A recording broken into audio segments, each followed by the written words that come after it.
अगर तुम कभी आधी रात ट्रेन से अकेले सफर करने वाले हो तो ये बातें दिमाग में बैठा लो, क्योंकि हर डिब्बा खाली नहीं होता।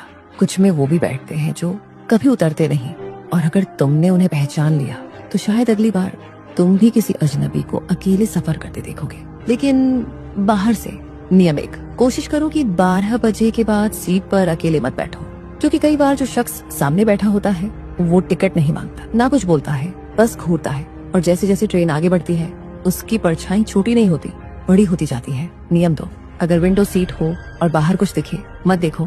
रात की ट्रेन की खिड़की में कई बार बाहर कुछ नहीं होता, पर फिर भी कोई दिखता है। एक आदमी ने बताया था, हर बार जब वो बाहर देखता कोई चेहरा उसकी आंखों के बराबर आकर रुक जाता, लेकिन वो चेहरा खिड़की के बाहर नहीं, अंदर था।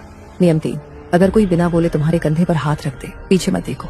रात के सफर में कई बार जो पास बैठे होते हैं वो उतर चुके होते हैं, फिर भी जब स्टेशन आता है वो उठते नहीं, बस तुम्हें हल्का सा छूते हैं, जैसे याद दिला रहे हो तुम्हें भी यही उतरना था। नियम 4, अगर कोई छोड़ा हुआ सामान दिखे छूना मत, क्योंकि ट्रेन में कुछ बैग साथ नहीं लाए जाते, वो रह जाते हैं वहाँ जहाँ किसी को जिंदा नहीं रहना था। कई बार जब कोई पैसेंजर रात में गायब होता है तो उसका बैग वहीं रह जाता है, लेकिन उसमें से कभी कभी किसी की सांस लेने की आवाज आती है। नियम 5, फाइनल रूल, अगर टीटी कहे कि डिब्बा पूरा खाली है और फिर भी कोई दिखे तो नाम मत पूछना। एक लड़का सफर कर रहा था, टीटी ने कहा बस तुम अकेले हो इस बोगी में, लेकिन उसकी बर्थ के नीचे कोई सो रहा था। जब उसने पूछा कौन है तो जवाब आया, मैं तो हमेशा से यही था, अगली बार तुम नीचे आ जाना।